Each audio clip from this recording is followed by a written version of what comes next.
We spoke a moment ago about the lack of humor that has characterized dictators throughout history. That's because real humor is almost always subversive. Humor undermines dictatorial power. It punctures balloons. It knocks people off pedestals. Nothing enraged Adolf Hitler more than Charlie Chaplin's portrayal of him in the movie called The Great Dictator. Chaplin, who was actually born on the same day as Hitler, did a fantastic job of capturing the dictator's every nuance and mannerism. This movie did more to alert the American people to the real nature of the Nazi dictatorship than any book or news report available at the time. Powerful people and the symbols of power that they like to accumulate are rarely humorous, at least intentionally. Think of those old Russian generals with all those rows of ribbons on their uniforms. Whatever else you might want to say about them, it was obvious that those uniforms were supposed to be very serious. A dozen rows of ribbons, a big red star on the hat, all sorts of gold braid hanging everywhere. Hey, this is no laughing matter. What a wonderful irony, then, that humor played an important part in the downfall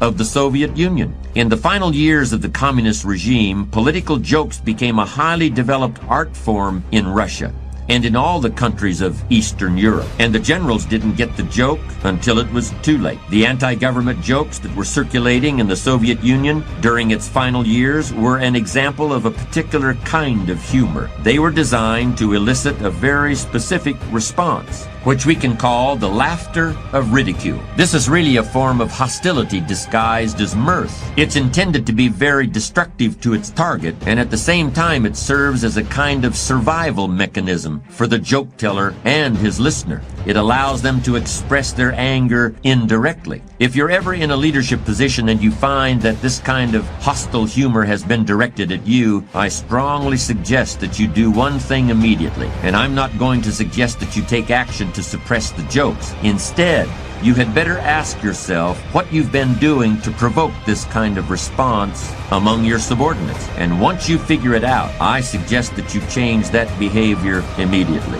Laughter of ridicule is a very bad sign for a leader. It's one kind of humor that should be taken very seriously. There are several other categories of laughter that we should consider as well. Have you ever gone to a comedy movie and noticed that the audience starts laughing even before anything funny happens? A leading comic actor can simply come on the screen and make a bland remark about the weather, and everyone in the audience will start laughing. I've seen this happen many times with people like Robin Williams and Steve Martin. Underlying this kind of laughter is a desire on the part of people to have a shared experience. They want to participate in the experience together. I call this the laughter of community. Another kind of laughter that can be observed at the movies is something I call laughter of recognition. This occurs when someone wants to show that they get the joke. They see how something was intended to be funny, even if less informed people don't see it. This kind of laughter is especially common among younger audiences, and many members of the older generation find themselves frequently missing out on it. Irony is the basis for so much humor today, and by its very nature, irony is intended to exclude a certain percentage of people. The rest of them laugh to show that they've been admitted to the club.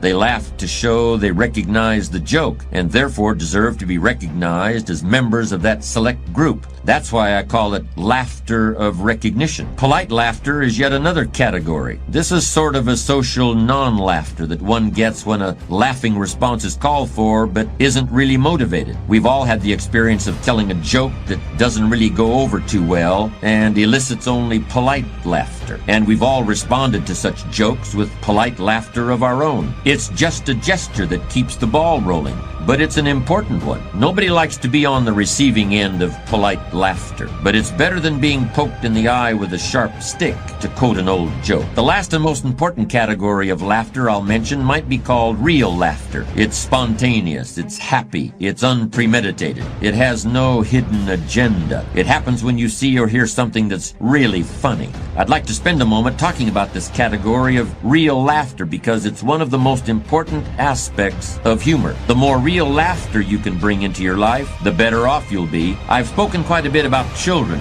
and the raising of children in this program, and kids are really our best source of knowledge about real laughter. They really put their whole selves into it. We lose that to a large extent as we get older, and I'm not sure that loss can be completely avoided.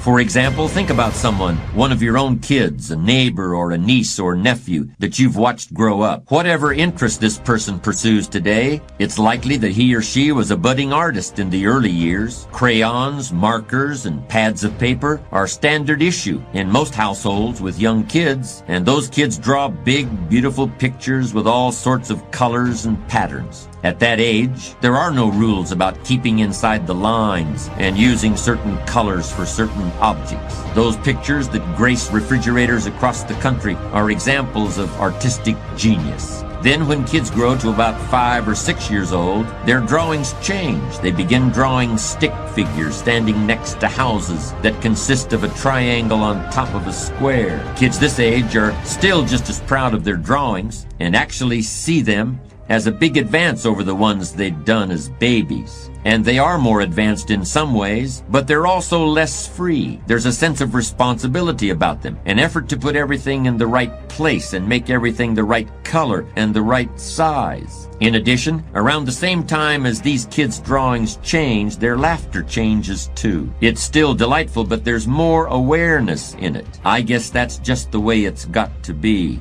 As the British poet William Wordsworth put it, though nothing can bring back the hour of splendor in the grass and glory in the flower, we will grieve not, but rather find strength in what remains behind. I'm sure kids have a lot of concerns and worries that seem as big to them as ours do to us, but they really don't have a lot of responsibilities. They really don't have bills that have to be paid by tomorrow, or presentations or phone calls that can make your palms sweat. It's those kinds of responsibilities that suppress real laughter as we get older. And there's simply no avoiding it. But we should try to bring real laughter into our lives as much as we possibly can. It's good for the soul. And there's even been evidence that heartfelt laughter has the ability to benefit physical health. Let me say a few practical things about the role of humor in leadership, particularly in business or management situations. Have you ever noticed how certain jokes seem to suddenly appear in the business community, circulate for a while, and then they gradually disappear?